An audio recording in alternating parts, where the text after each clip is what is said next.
నా పేరు గోగన ఆయుషేషు. జనసేన పార్టీ దివ్యాంగుల జన సైనికుడిగా పనిచేస్తున్నాను. అదేవిధంగా మన ఒక కూటమి ప్రభుత్వం అధికారంలోకి వచ్చి 100 రోజులు దాటినది.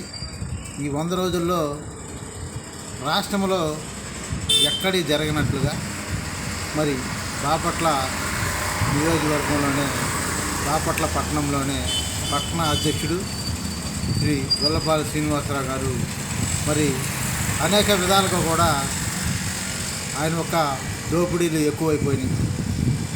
ఎవరైనా కానీ ఎంఆర్ఓ ఆఫీస్కి కానీ మరి మున్సిపల్ ఆఫీస్కి కానీ వెళ్ళినట్లయితే ఆయన తెలియకుండా పని చేయొద్దని చెప్పి కూడా ఆయన చెబుతున్నాడంట. ఎవరన్నా వెళ్తే ఈ పని చేయొద్దు, నాకు ఎందుకు చెప్పలేదు అని కూడా మాట్లాడుతూ ఉన్నాడట. అదేవిధంగా స్థానిక ఎమ్మెల్యే వేగేశ్న నరేంద్రవరం గారికి ఈ ఒక్క విషయాలు తెలియవా అని చెప్పి అడుగుతున్నా. కూటమి ప్రభుత్వం ఇది ఒక టీడీపీ ప్రభుత్వంలో అధికారం వచ్చినోడు కాదు. ఒక కూటమి ప్రభుత్వంలో వచ్చినప్పుడు ప్రతి ఒక్కటి కూడా ఆశి చూసి ప్రజలకు ఉపయోగపడేటట్టు ఉండాలి, కానీ ప్రజలను ఇబ్బంది పెట్టేటట్టుగా ఉండకూడదని చెప్పి మరి కూటమి నాయకులు అప్పుడు తెలియజేసి ఉన్నారు.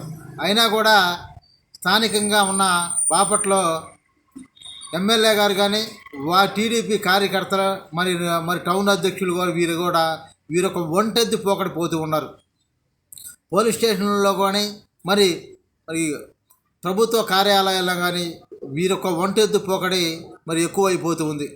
దీని మీద అధిష్టానం దృష్టికి మరి చంద్రబాబు నాయుడు గారికి, పవన్ కళ్యాణ్ గారికి, పురంధేశ్వరి గారి దృష్టికి కూడా పూర్తిగా తీసుకెళ్తాం. ఎందుకంటే బాపట్లలో మీరు చెప్పిన దానికి విరుద్ధంగా జరుగుతూ ఉన్నది.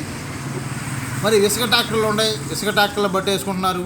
అదేవిధంగా ఎవరైతే పేదవాళ్ళు మరి ఇల్లు కట్టుకోవడానికి ఇసుక కావాలంటే దాన్ని కూడా చంద్రబాబు నాయుడు గారు ఏమని చెప్పారంటే ఏ ఒక్క టైర్ బండితో పొట్టికి ఎత్తుకెళ్ళవచ్చు, నెత్తి మీద అయినా పెట్టుకెళ్ళవచ్చు, ఎవరికి ఇబ్బంది లేదు, ఏదైనా ఉంటే నాకు ఫోన్ చేయమన్నారు. అలాంటిది మన ఒక కూటమి ఎమ్మెల్యే వేగేశ్న నరేంద్రవరం గారు ఈ విషయంలో ఈ నియోజకవర్గంలో ప్రజలను ఇబ్బంది పెడుతున్నాడు ఇసుక విషయంలో. అదేవిధంగా ఆయనే కాదు, ఆయన ఒక నాయకులు టౌన్ అధ్యక్షుడు, మరి ఆయన ముఖ్యంగా టౌన్ అధ్యక్షుడు ప్రతి విషయంలో కూడా నాకు చెప్పాలి, నాకు చెయ్యాలి, నేను చెప్పందే ఏది చెయ్యను అన్నట్టుగా మరి మాట్లాడుతూ ఉన్నారు. అంటే కూటమి ప్రభుత్వంలో ఉన్న నాయకులు ఏమవుతారు?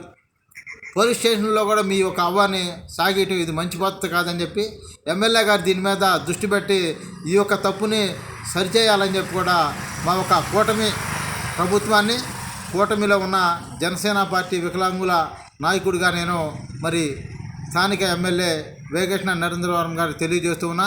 మళ్ళీ కూడా ఇలాంటిదిగా రిపీట్ అయితే రాష్ట్ర ముఖ్యమంత్రి వర్యులకి, అదేవిధంగా ఉప ముఖ్యమంత్రి వర్యులకి, అదేవిధంగా బీజేపీ అధ్యక్షుడు పురంధేశ్వరి గారి దృష్టికి కూడా తీసుకుని వెళ్తానని చెప్పి కూడా తెలియజేస్తూ ఉన్నా.